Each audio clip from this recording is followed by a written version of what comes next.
Okay, we are live on YouTube and we're going to record to the cloud. Here we go. Oh, should I continue? Okay. Yeah, so we're going live on YouTube right now, and there we are. Okay, we are live on YouTube and we're going to record to the cloud. Need to mute that. Here we go. Oh, should I continue? Yeah, so we're going live. Okay, now here we are, 7:30 on Sunday evening. It's Memorial Day weekend. And for those of you that did decide to tune in and join me, I'm really glad you did. I give academics a lot of hell, but there's there's a few that I really respect and admire. I admire their works. I like what they write. I'm impressed by their train of thought. And and Valarie in particular has been one that has inspired me in a number of ways, not the least of which was some eye-opening experiences and my work on Hel, the sun-facing goddess. I got those words from her. Valarie Wright is one of the few individuals that I know who has not so much studied this stuff and pursued the academic pursuit of it because she wanted to be right, but because she wanted to more fully incorporate it into her life. And that's a rarity. And that's what I've seen her do over the years that I've known of her. Valarie, this is pretty much, that's my thoughts on you. I want to leave the rest of it to you. I mean, just tell the people, the books that you've written, the things that you've learned. And I want to get into some of the other things that you've done, but you're an author, a motivator, a fitness guru. You've tied it all together in a fairly successful pattern of life that's led to some successful endeavors. What's your latest work? Well, I'm trying to finish up Runetal, which is the second to the last chapter in Havamal, which is actually the runic section itself. So I'm going over the traditional 18 runes and translating that from the original. And hopefully by Yule, that will be a complete project. Like most of my books, I put a lot of academic research into them. And I try not to look at it strictly from my perspective where I'm at right here in the 21st century, but it takes for me so long to write a book because I want to write from the historical, cultural perspective. So when I'm reading a verse, I want to understand what the writer was trying to specifically convey, not necessarily how I am interpreting that verse. As such, it's taken me almost 10 years now to be coming close to the end of Havamal. But It also took me almost 20 years to write my very first book. So it takes me a while to put out a book because, again, I'm just not churning them out. I'm trying to give as much information from a cultural perspective to all of us as heathens so that we can further embrace this into our own life and find a way to manifest it where we are right now. It's the importance of it cannot be understated. Fred Aswin said it all comes from the same well, and that statement has really stuck with me. One of the books that you brought out was the book on healing hands. Yes. What caught your eye about that? And I will say that the Valkyrie's prayer in the Poetic Edda, in the Sigurdrifa, I think that's one of the most perfect expressions of an incorporation of an individual into the world they live in and the faith that they are trying to pursue. And Healing Hands is a part of that. Healing Hands Lifelong. And you took that little snippet and built it into an exceptional book. I've read it. It's very good. Thank you. Well, if I may, Likeness Handar, Healing Hands, is not just a tiny snippet found in Sigdrifa's Mal. Right. The reason I started writing that book, and that book took me almost 20 years as well. And a lot of that was because I was having to collect all the information that I was constantly coming across in my reading and study of the lore. And then I decided that instead of just looking at it as a dry study, I need to apply this as a healing principle, first to myself and then to others. So it took me a long time to, for trial and error to see, does this application actually work? Do these methodologies have use and benefit for individuals today in our society? And yes, they most certainly do. So yes, when Sigdrifamal gives us like the victory runes or her beautiful Hell Day Goldra, it is not just one verse. What prompted me was I kept coming across healing touch. Foreign thrifa means to touch. Foreign is the ancient aspect. Time and time again, that you have these stepmothers, which is a euphemism for saved woman in the lore. You have these much knowing, these Folkengi folk, which is another euphemism for Sather in the lore. So almost everything that I was reading was referencing healing, which makes sense. I mean, we are human beings. We are encapsulated in this physical form, and we need to keep this happy, healthy, and whole. We need to keep this this form physically fit. And how do we do that? But through nutrition, through actual hands-on healing, through physical fitness, through martial arts, through mental. That's another thing that's found repeatedly in the lore is Hoyer Moot, high-mindedness. I think there's probably 30 something references to a higher mind in Havamal alone. It's just absolutely phenomenal. So these concepts are there. They're just not one tiny isolated thing, Right. but they are everywhere in the lore. But for some reason, they're being overlooked because I don't know how they're perceived, perhaps as insignificant or as not as important enough to pursue academically. But in my opinion, I want to be happy, healthy, and whole, and I'm pretty sure you do as well. Yes, so absolutely. These are things that I can use on a daily basis. I had 2 or 3 thoughts when you were talking about that. The Sanskrit, they have 96 different terms for love. And there's been so much emphasis on the very powerful, bull-headed, strong Viking, the strong shield maiden. But if you take that healing hand idea and turn that into the love of a mother's touch, now all of a sudden you're talking about something very, very powerful, very, very special, that will allow a person to have the confidence to employ a higher mind, the higher thought process. And I wonder sometimes, I just don't think that the majority of heathens, majority of Asatru, pagans as a whole, are really at that point where they're ready to grasp that. I don't think we've evolved enough in our process through this to be able to grasp some of what that means, to actually have the courage to love, to actually have the courage to think a higher thought, a higher minded idea, to stand alone. Because sometimes it literally is what it means. And you've stood alone before, and so have I, in the things that we've said and we've done. You went so far as to even learn German to read the lore in Germanic. What's a little bit of the difference that you find in between the English and the German? Because I know you brought that up, especially, I think you touched on the idea of the Victorian influence of the kind of, what would you call it, puritanical ideas that kind of found their way in the writing, so these guys wouldn't get burned at the stake. You know what I mean? A lot of our writings that we rely on today come from a very misogynist time period, the Victorian era. And so a lot of the references towards women in the lore, for example, and I'm not going to glorify that because there are some negative references regarding women in the lore, but there's also some very positive ones.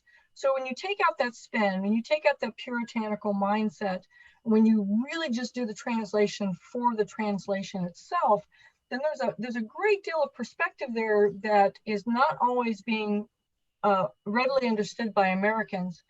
Now, with that said, I lived in Germany for 7 years, and I had a German boyfriend. So at the time, I was actually very fluent in German. And the very first thing that I actually read when I became proficient enough was the Poetic Edda in German.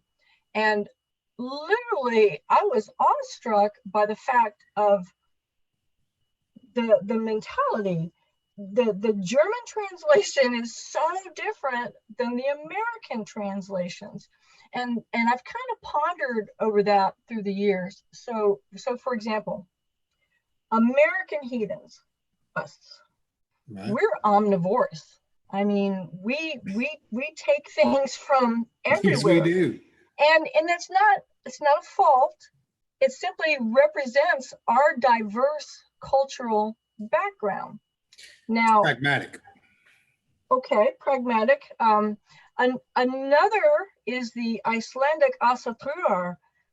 They are very monocultural. They don't look at anything else. And a lot of Americans are struck by their socio-religious and spiritual practices from an outside perspective. So they're not looking at them from an Icelandic monocultural perspective, trying to understand why they're arriving at these conclusions. Instead, they're just saying, well, they're just liberal, PC, BS, whatever. So they're not giving them due credence.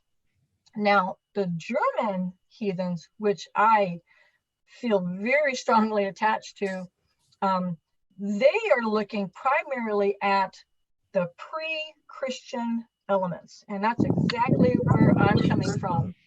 And one of the reasons why it takes me so long to write a book is because I have to weed out all that Christianity. And the Germans are doing that as well. They are actively eradicating all those Christian elements so that they can organically evolve their modern interpretations instead of being like the American omnivores, to simply putting on these outside elements. And with that said, Sather, I am at direct odds with Diana Paxson regarding Sather. And the reason for that being, and you can even go to the Wikipedia page and see a reference to this, instead of doing the research, instead of learning the language to find out what Sather truly was, she put Umbanda voodoo practices on top of Germanic Sather. And I personally feel this is why today there is a huge disconnect with heathens and their ability to truly embrace what Sather is, because you have, at least since the 90s, an individual who has omnivorously taken that Sather platform and put Umbanda voodoo, and then put pagan Wicca, and then put heaven knows what else on top of it. Meanwhile, I'm trying to strip all that down from that German perspective. I'm trying to get rid of those external elements to more cleanly and perceptively grasp the true meaning of what that practice was. I will say that your website, as far as Sather goes, you know, it's alien to me. It really is. It's not something that I've ever even tried to fool with. I mean, it's not a part of me, I don't think. But your website, what's it called again? The Volvo Way, or? Oh, I have several over. Yeah, well, there was one that was a blog that you did that had. Oh my God, that one was years ago. Yeah. And it was full of this amazing information about this very important art and act that I still find worthy to go back and take a look at today, even today. I wonder how much of that is going to be beneficial. We really are omnivores, and you know, I may be one of the worst, but when you look at that stuff, you're tempted to really, this is what we got. You know, and very few people are doing what you're doing and stripping that away and taking a good look at it. I think for myself, when I look at those things that you're talking about, I see people more than willing to take the easy way. They're wanting to take the soft way, the one that doesn't challenge them to grow, the one that doesn't shake the foundations of what they believe too difficultly. Don't shake the tree, you know. But I think it's very important that we continue to do that. I think it's very important that we continue to look at something and take it. Okay, is that really what that means? Is that really any kind of benefit to me today? Is that going to help me help my children? And that's, I will bring this up to you. This is the thing that's been troubling me lately. Maybe you'll have some insight on it. And I said it maybe 2 weeks ago. I got to thinking about, I have a 9-year-old little girl. we're doing all of this very important work. But where is the work that my daughter, when let's say she's being bullied online or picked on at school, which is probably never going to be the case, where's that body of literature she can go to and avail herself of without my undue influence? And that's the thing that I think is so important in our ability to carry this forward.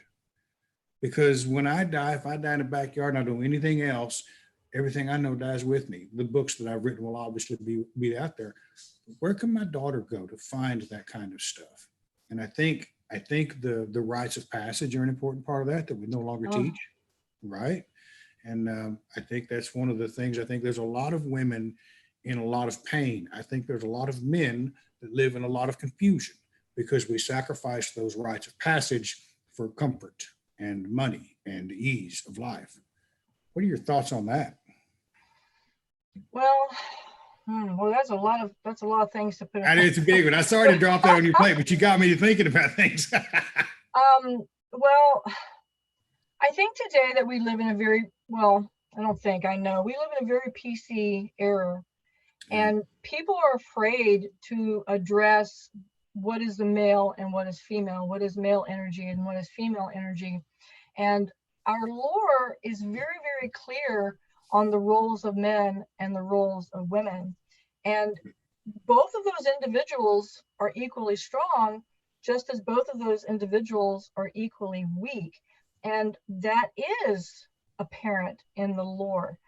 I think that's important for us to understand that it's okay for us to embrace ourselves as men and as women without being shamed. And once again, that kind of gets back down to that whole savior thing. A lot of people get really stuck on the whole ergi, but there are male save bearers, but a lot of people are not using the proper terminology. And this was another essay that I wrote just to address the male-female issue. Women are vulvas and men are vitkis.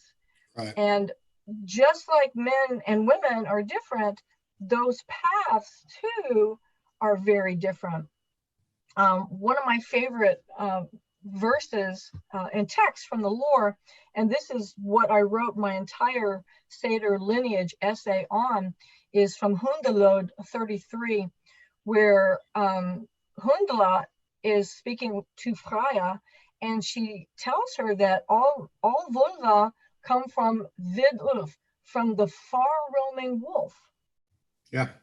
Now, then she also says that the Vidkar all come from Vilmeder, the choosing of the long beam, or the man who makes a choice to sacrifice, the man who chooses the ordeal.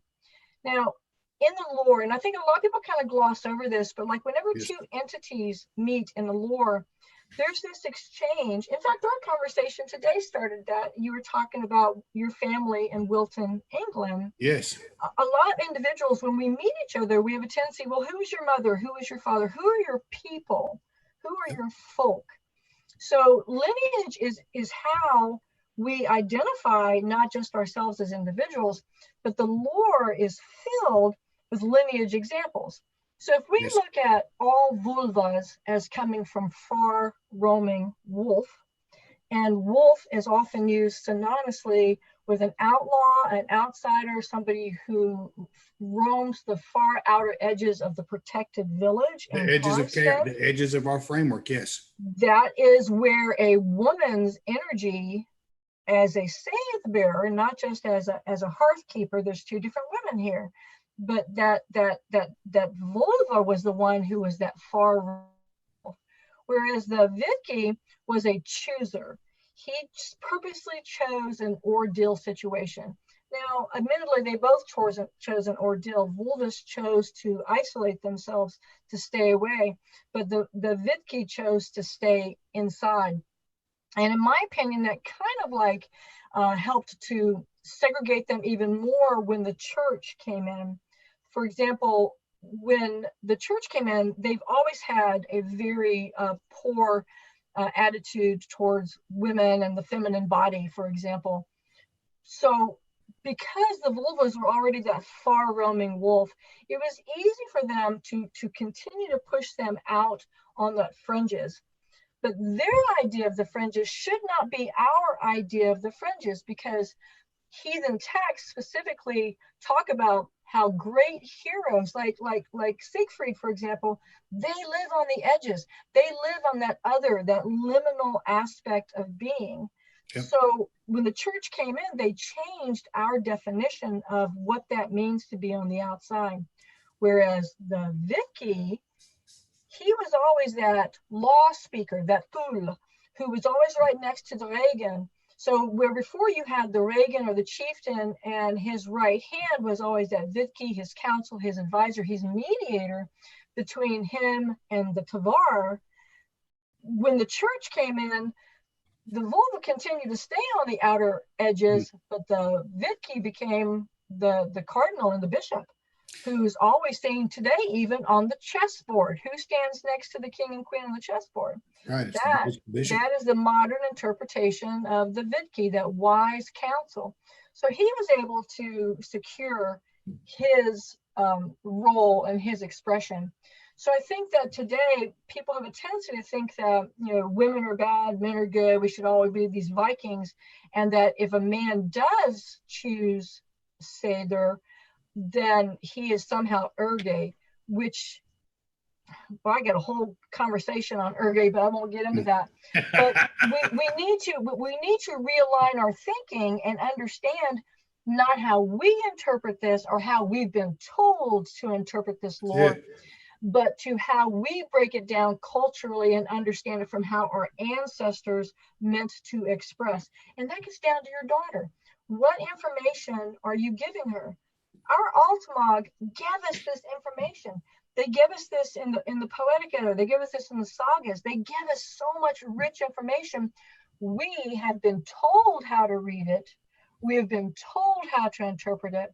And that gets down to why, in my opinion, so many heathens are disconnected, because they become so acquiesced to being told what to do that they're not standing up, rolling up their sleeves, and doing the work themselves. It's like I said earlier, during this whole quarantine right now, people are very quick to jump on the conspiracy and the constitutional bandwagon here that our rights are being infringed. But when I ask them, well, what skills do you have? Do you know how to hunt? Do you know how to, harvest? Do you know how to garden? Do you know how to take care of yourself if the government is out of the picture? Or if you had to jump up and evacuate, would you be able to survive? Because I can tell you now, our ancestors would have been able to. And they did many times. Exactly. That is that's an exceptional point. You touched on so many different things there that fired my imagination. As always, in any discussion I have with you, they do that. The whole idea of the Vitki stepping into the role of the bishop, you see that throughout the noble houses of Europe. You see when a king loses power, his son might become a bishop or a cardinal. He's granted a power in a house where a common man can go and have as much power as the king or the chieftain. The book, The Ancient Teutonic Priesthood, I think it's available on a PDF, was full of information about that. I thought that I've read it 2 or 3 times. I thought it was very enlightening. But yeah, you're right. What information are we giving our children? What information are we teaching them to read? And I think that's where most of my success comes from, is that I do not parrot Simic or Boog or any of these other authors that have been around for a long time. I don't necessarily parrot the things that they say. And my information may not always be correct, but from what I'm reading, the things that I see resonate on a very personal level. And what you're sitting here talking about is an even deeper, more exciting, a greater depth of understanding than we even begin to consider. Most heathens, if you look at most heathens, I don't think they even consider the divine aspects to be even anything near real, anything important in their life. I've said it many times. I think it's a justification to continue excesses of personal behavior that got their tits in the ringer to begin with. You know what I mean? And we've all seen it. We've all seen it. But you took it even a step further than what we're talking about here. You go and study with the Sami people at one time? I did. I did. When I was teaching yoga philosophy at Emory University, we had the university had sponsored this huge shamanic conference, and so they brought in all these shamans from all over the world. So we had South American shamans and Korean shamans and Australian and just from everywhere. And they asked us to sponsor an individual. And I went through the list and I saw these Sami individuals. And so I immediately reached out to them and made contact. Met a beautiful, beautiful woman. She came into my home, showed her all around Atlanta, had a wonderful opportunity to do a lot of cultural exchange. And about 6 months later, she reciprocated and asked if I would be interested in coming to Finland to visit with her family and some other Noadic, their shamanic families, and train with them, to learn from them. And that was probably the most significant expression of tribalism that I have ever experienced in my entire life. Tribalism is something that I've always read about. Of course, it's replete within the lore. Yeah. Today, we try to get into kindreds, and we talk about these oaths, and oaths often fail and kindreds fail. And it's because we don't have a true tribal model. Right. And I've heard people go so far as to say there's no such thing in our world today. And that is a gross misstatement, because yes, it is. The Sami individuals that I lived with, wow, I was awestruck by the sense of tribalism and how it can work and how it does work for them. So me training with them, in fact, my moniker, Vinland's Vulva, was actually a gift from my Sami sponsors. Really? Yes, I actually met with 3 different Noadic families who have been Noads, shamans again, for generations, thousands and thousands of years. And when I came back, there was a huge a gathering, a moot of shamans, and from all over. It was just absolutely phenomenal. But I was told that I was the first vulva that they had seen in 1,000 years. And so they started calling me when they would introduce me. They would say, "Oh, this is Valarie. This is Vinland's vulva." And they're like, "Oh, we haven't seen one of you guys." So it was a kind of a fun. So the name stuck, the moniker stuck, and that's kind of like where that came from. So that was I'd have kept it too. I'm sorry. I'd have kept it too. That's pretty cool.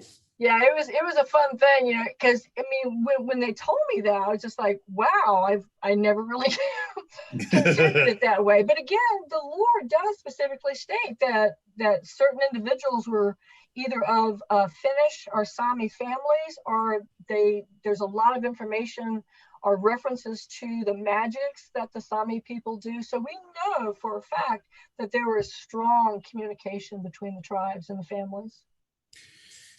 Yeah, they have it down south too. We call them, some of them families is bigger than others. You don't go, yeah. It's kind of like that. I'm going to drift from these notes for a minute. Did you see that movie Frozen 2? No, I have not. They were supposed to be, Sami based. Yeah, they're supposed to have consulted with them on it. I found it kind of okay. interesting. Now, I did read an article about that where they actually they consulted with the Sami, and they got a lot of the language and the cultural expression. They really worked on that. What's interesting is that when I went there, it was to do a lot of things, but I was primarily there as a student to learn about a little bit more about my own, Seder practice, and how that. By the way, they have the exact same word, Sida, which means the exact same thing as Seder. But I received an earful on tribalism and cultural integrity. I was told repeatedly, you can learn about our ancestors, but they're not your ancestors. And to me, this is such a foundational point that a lot of heathens don't quite pick up on. Because again, we have these pagans today who are pulling from all these disparate sources instead of focusing on their own Altmog, their own ancestral line. So I was told repeatedly, this is how we respect our culture. This is how we respect our language.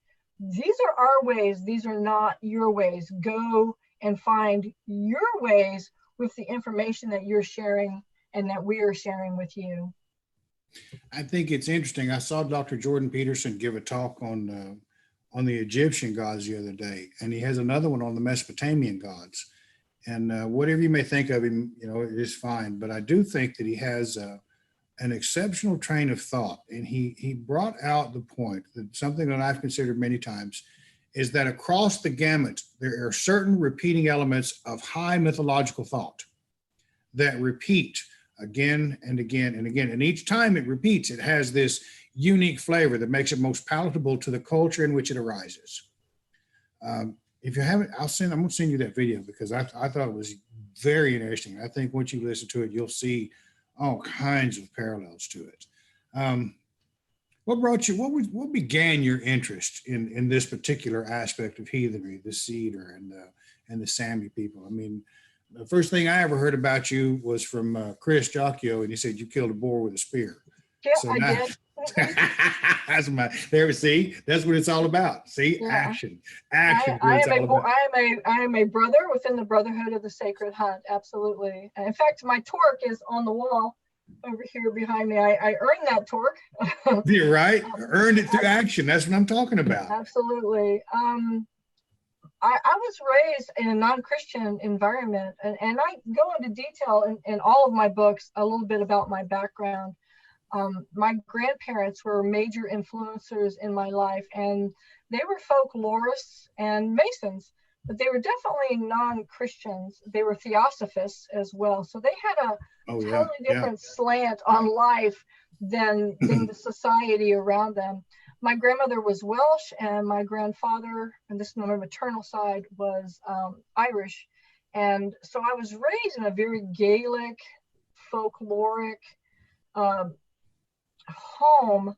And it's interesting is that, and there's no etymological connection here, and I want to make that clear, but there is a companion idea that jumps from similar words like she and seda, which is Irish, seder, which is the Old North and the Germanic, seide, which is the Sami, and then of course shaman and sama, which is Sanskrit and Pali.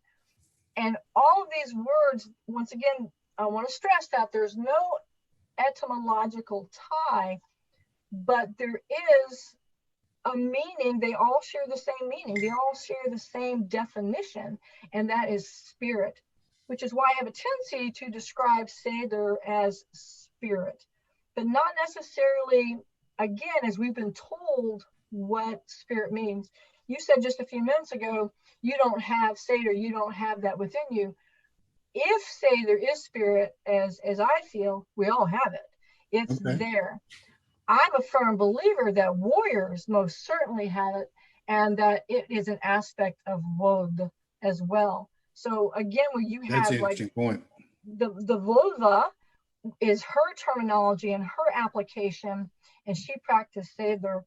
And then you had the Vitki and the warrior, and they had Vod, just as Woden did as well. So they had that all-consuming powerful might from not just on high, but from below and from all around them.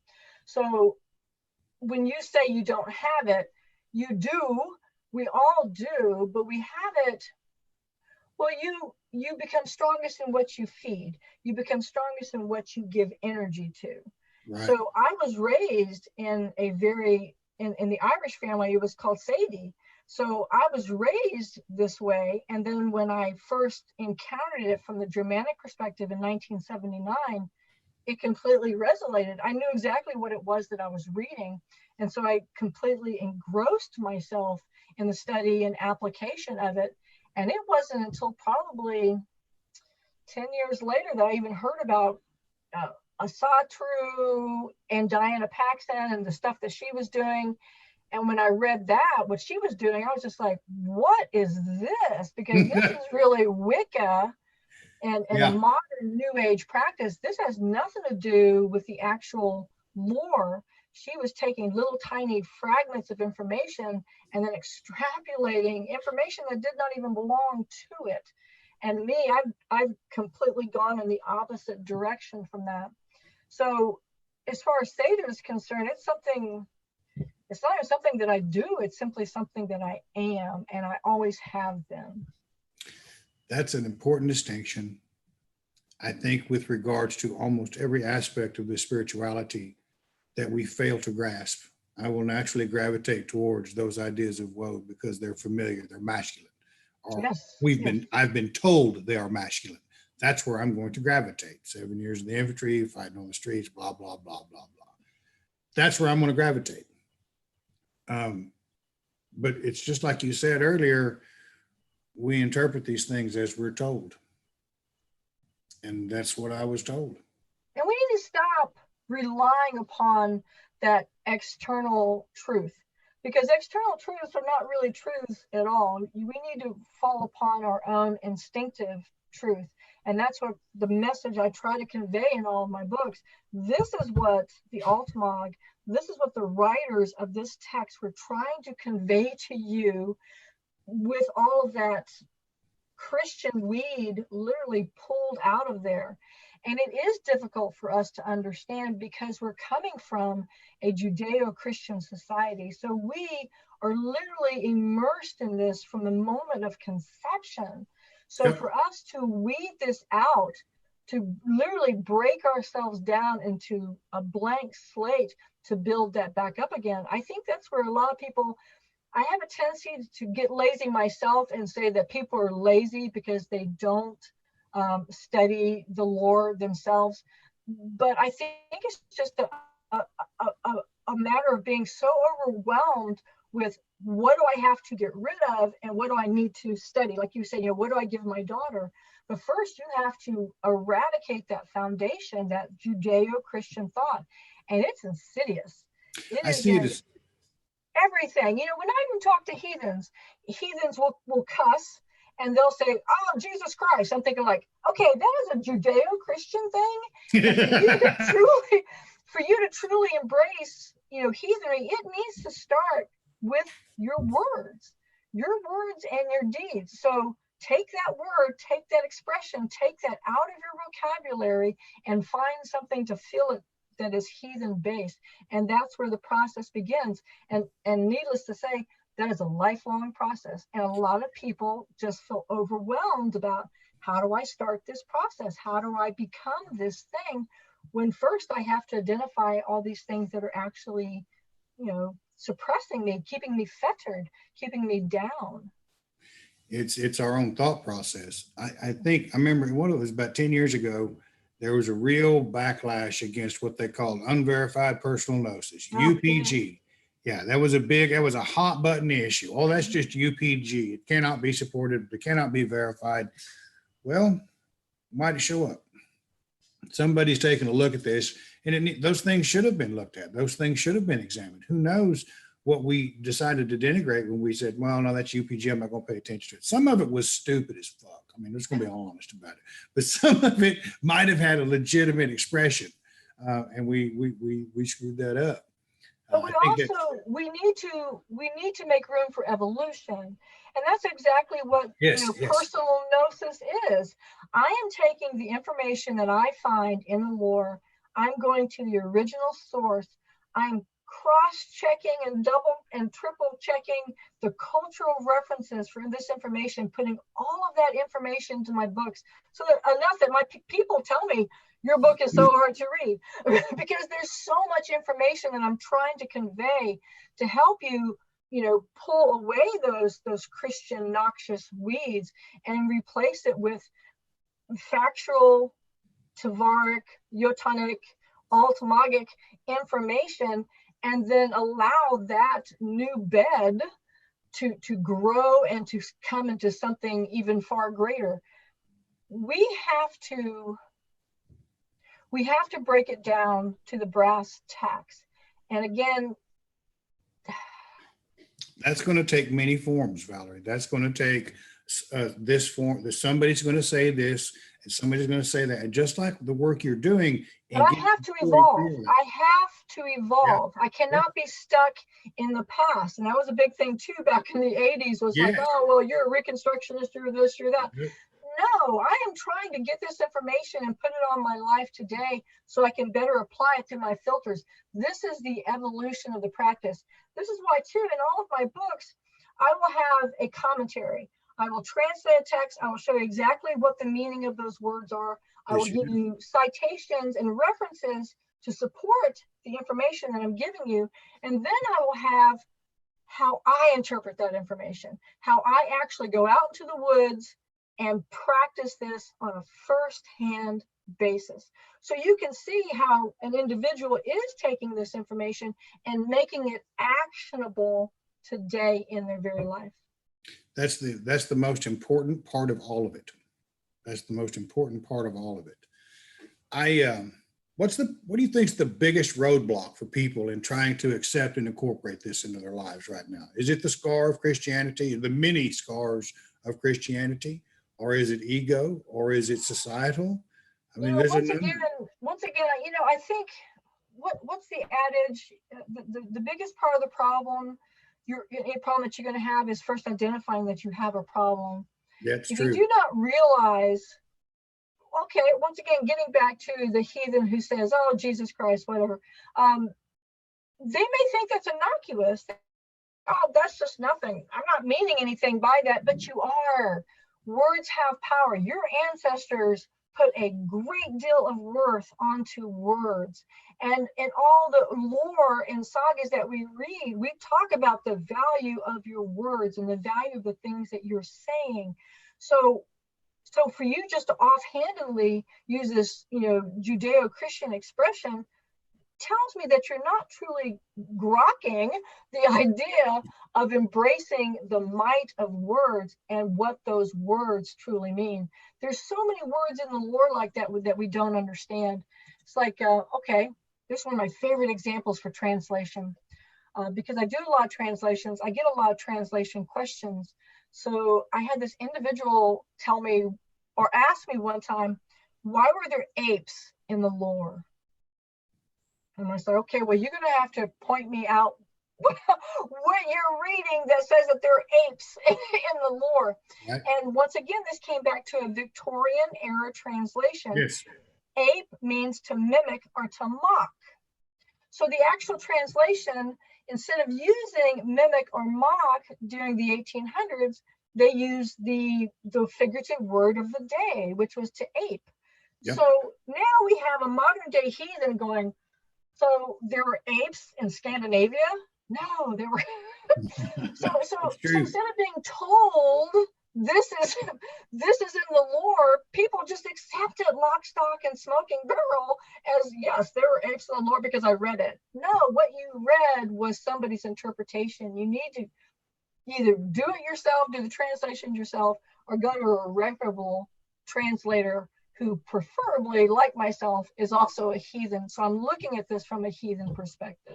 Yep, that much is true. That much is very true. And you teach this. You have some students, don't you, that you mentor? I have weirdlings. I have I call them weirdlings. Seder is extremely difficult to teach. And the reason for that being is because for each of us, it's a personal journey.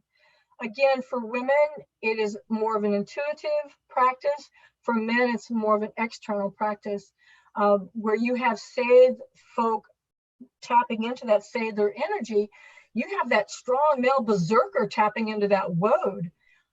I can tell you from an academic perspective how to access your berserker rage. I can point you to references. I can help you translate that. I can actually tell you from an experiential perspective, having hunted a 600-pound boar with nothing but a 6-foot spear, how to tap into that berserker energy. But 100% of the way, we need those men who are doing that work, who are actually tapping into that particular source of information to guide other men towards that path. So the individuals who are on my private, I have a private page. It's called Wise Home, and it's by invitation only. So people need to contact me if they'd like to become a member of Wise Home. And there's men and women on there, and we're all doing something different. We're all doing our interpretation of the lore as we learn about the lore. So I don't really call them students too much, because my interpretation of the lore is my interpretation. Right. I study the deep Utaseta, the deep meditative contemplative practices. I studied the Fornthrifa, the healing touch. And I am a skald and a seer. I study, well, as I often say, I have to be both scholar and seer. I have to, be able to speak these true words, but also find those true words as well. So I don't really have students. I have a whole bunch of weirdlings, and we do great. Very, very talented, genuinely talented individuals out there in the heathen community who are trying to make a significant difference. And part of that difference is the perception, again, and I hate to say this, but I do put this all upon that certain individual who put Ubanda voodoo on this. And it has tainted an entire generation of heathens into thinking that, well, this is sketchy. Say there is something sketchy. This is all just a bunch of witches and Wicca. And no, it's not. Anybody who's ever read my book, Wicca is the furthest thing from their mind. You're right about that. Yeah, when they start reading about what say there actually is, and then when you look at these New Age practices, you realize that no, not even close. So the weirdlings that I have in my Wise homepage on Facebook, we're trying to learn the lore to better relate what exactly say there is for both the vulva and the vitki, so that we can better inform the greater heathen community, if I may call it that. Right. It does. It needs to be done. I mean, it absolutely needs to be done, and because we're growing by leaps and bounds. I mean, but we're growing. We're growing from a physical perspective only. Exactly right. We're little kids. That's my Everything point. is standing in front of the mirror and saying, this is my nose and this is my hand. And but we're not, growing equally intellectually. And we're certainly floundering as far as Seder is concerned, because too many of us are willing, again, to look at Seder as something as alien that does not belong, when we are truly holistic beings. Again, we know this from the Lord. The Lord tells us about how holistic we are. Again, Havamal talks about the importance of high-mindedness, hoyermut, the exceptional and mindful wisdom that all of us have, and the importance of us seeking out that as individuals. But nobody's reading that in Havamal. Instead, they're looking at, I need to find out what the runes are. Well, let me tell you what the runes are. You know what the very first rune is in Runetal, Brian? Do you know what it is? I can't tell you off the top of my head. It's help. Is that what it is? Help. And that's the rune that Groa gave to Svipdag, the first one that Rand gave to Rani. If you must shake troubles from your shoulder for yourself, help you will have. Yeah, it's 146. I think, here, let me pull it up real quick here. This is my translation, Havamal 146. Songs I do know, that no Theod's wife knows, and no man's son. Help, named first, when towards those help you will. From offense and sorrow and sickness, give a skilled advantage. There is so much to unpack in that. So here he's saying that these songs, these Galdric, these runic information, a lot of people know them, you know, the Theod's wife, the tribal wife. She may be using them to, you know, to do likeness hinder, the foreign thrifa to heal. And the man's son, he's learning those as well. We know that they learned runes for business communications and other reasons. But right there in Havamal, Woden himself is telling us the most important rune, the very first rune, not the second, not the third, not the last, but the very first one is help. And then he specifically says help from offense, help from sorrow, help from sickness. That gets back to that foreign thrifa, that healing again. And then he finishes that out by saying to give skilled advantage. Now he's clearly demarcating the people who know runes, like the Theod's wife and every man's son, from the skilled rune user. Right. Two different categories. And of course, you know, Egil's saga, we hear about, you know, the misuse of runes. Egil is the wise user of runes and knows how to use them well. And he routinely encounters in that saga individuals who are using them and it causes harm. So help is the very first rune.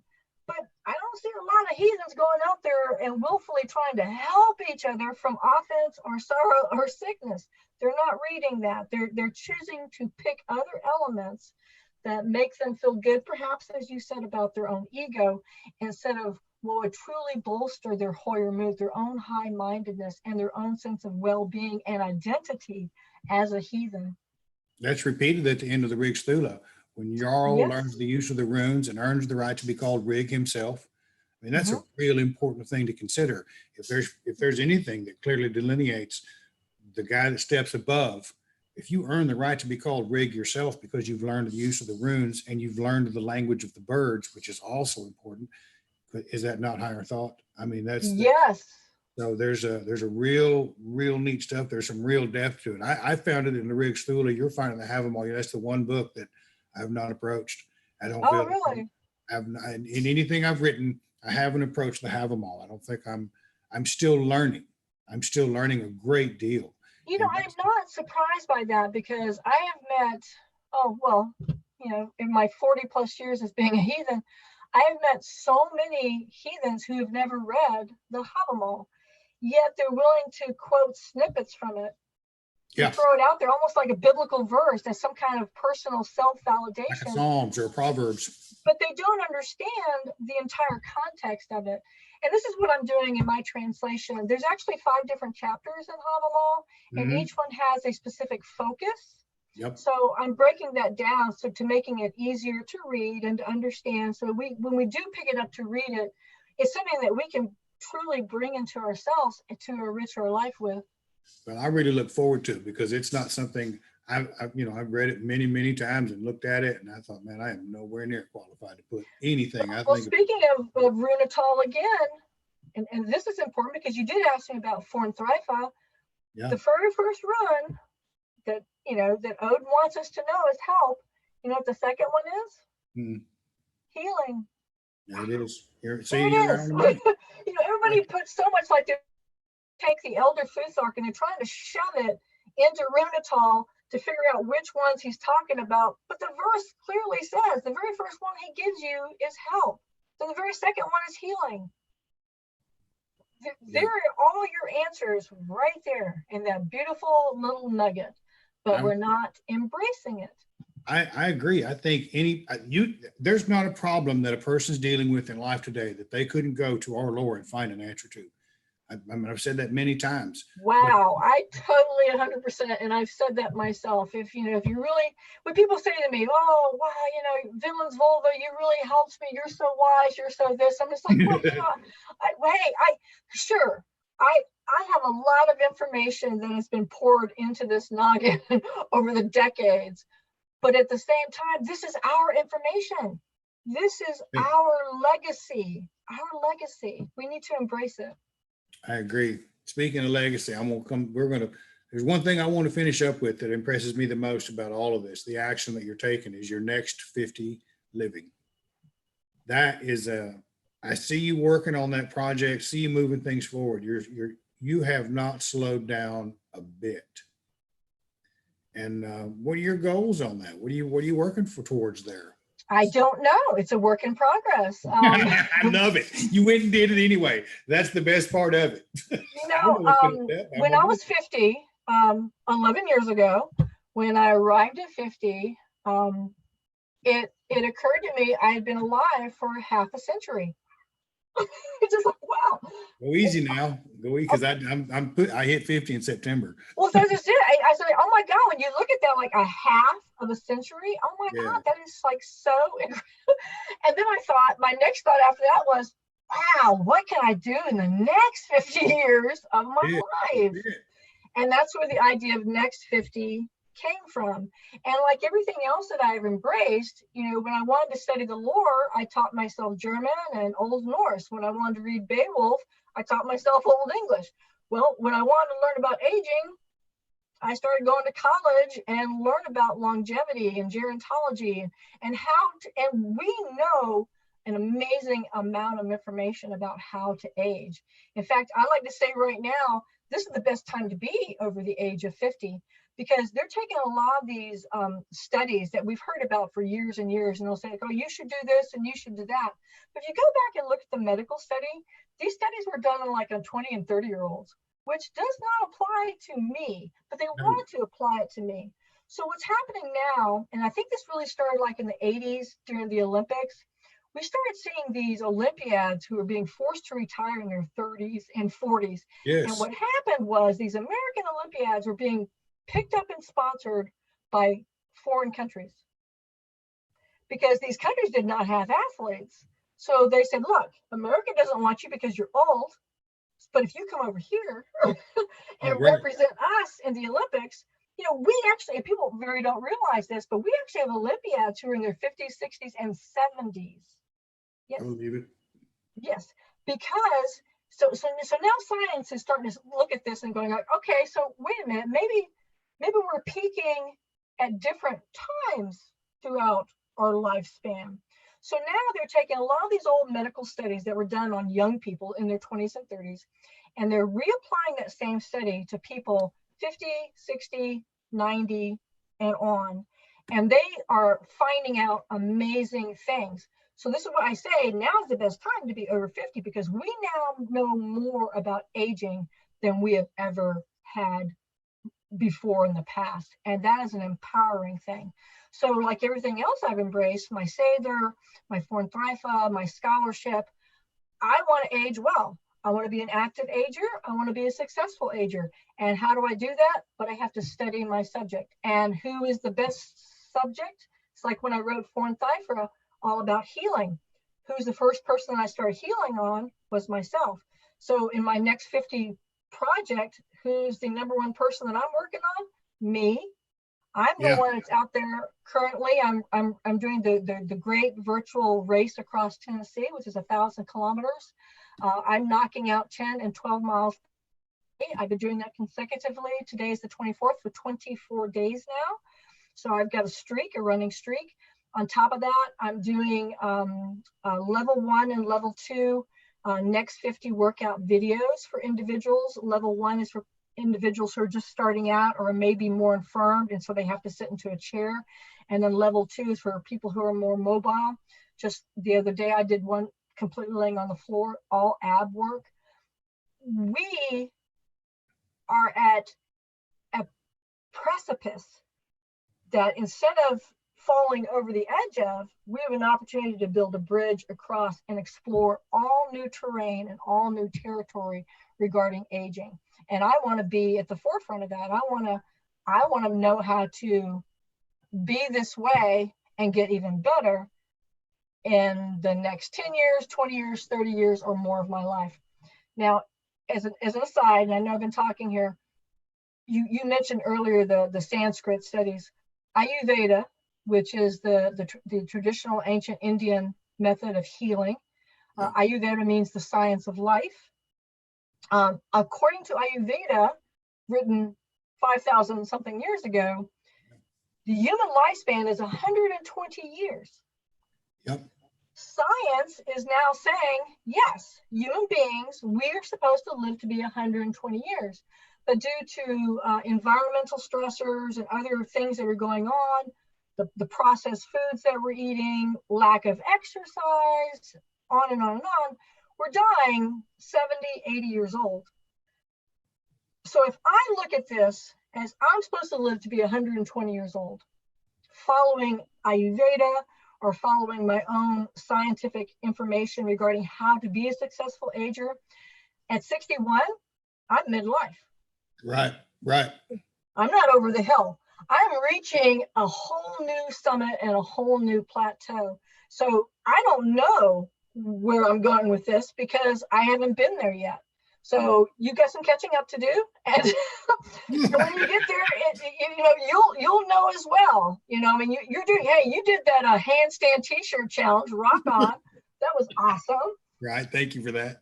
I think I'm still the oldest person I've seen on the internet who's done that, though. So it's called winning, Valarie. It's called winning. Winning, all I know is my grandpa. He told me, he said, I was a hell of a man when I was 60. And when he was 80, he'd bring in the harvest of the pecans by himself. When he was 90, he jumped out of an airplane. Awesome. And he never stopped moving. And he began to check his diet and to eat right. And he kept moving. And he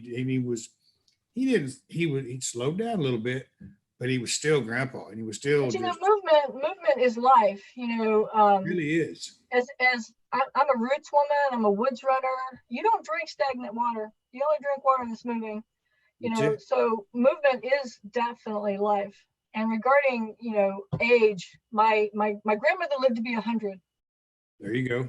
And when my ex-husband met her for the very first time, she was 96. And his grandmother was on a walker and she had oxygen. And we went to my grandmother's house in Brazoria, Texas. And I knocked on the door.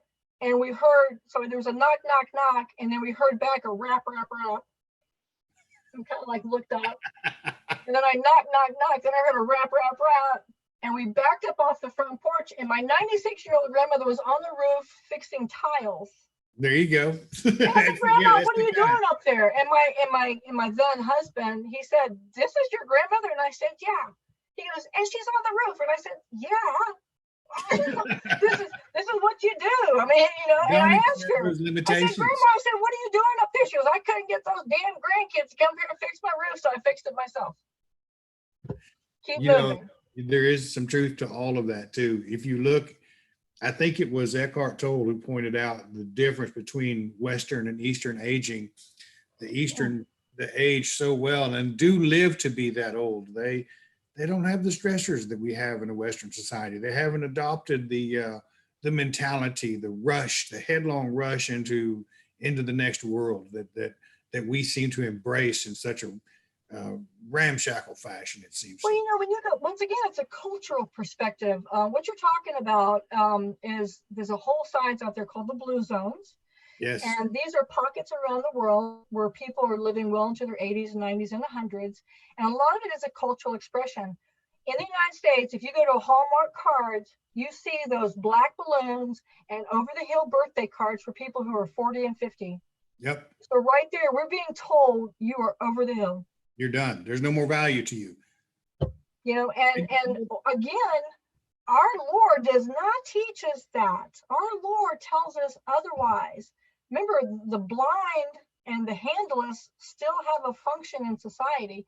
We have found archaeological graves with people who are 60, 70, and 80 years old, yes, who've had injuries, who were healed, and who were taken care of. So they were still viable and respected members of society.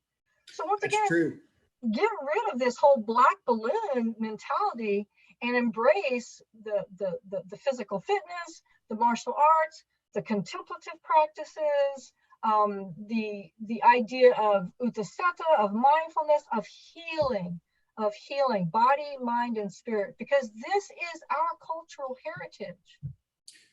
There's an enormous amount of influence we have on that healing that originates in our thought process, an enormous amount. I think it's immensely valuable work. Valarie, we've been at this for an hour, over an hour. I so thoroughly enjoyed your discussion. I so thoroughly enjoyed talking to you. What an absolute pleasure it was. Thank you for having me. This has been a lot of fun. It is a lot of fun. Every You know, Sunday. I enjoy speaking with heathens who are really working diligently along the same lines, because this is important to me. And like you pointed out, there's not that many of us, in my opinion, who are really working holistically for heathenry, and you're one of them. And that's why you're having me here, because you recognize yourself and myself. Yeah, well, yeah, you're right. You do inspire me. I will say that some of your words have inspired me in a lot of ways. I do appreciate that. Thank you, Valarie. Thank you, Bryan. Anybody have any questions before we sign off on all this? I got a lot of comments on the YouTube. We need to hear this. This is great stuff. Thank you, Valarie Wright, for sharing your wisdom with us today. People loved you. People loved it. They said it looks like, want to know if you're on Facebook. She is on Facebook. You can find her on Google. You can find her works on Amazon. They are on Amazon, correct? Oh, absolutely. All 6 of my books are on Amazon. And every one of them are worth reading. I promise you that. They are, but they will make your brain explode. So that's They will. They will inspire. They will give you. You'll set it down, and you'll think about something that you thought, and you'll have to reevaluate a little bit. But it's if you have the courage to do it, it's a wonderful experience. So I highly recommend some of them books. Thank you, Bryan. All right, I'm going to turn the YouTube off. I'm going to stop the recording.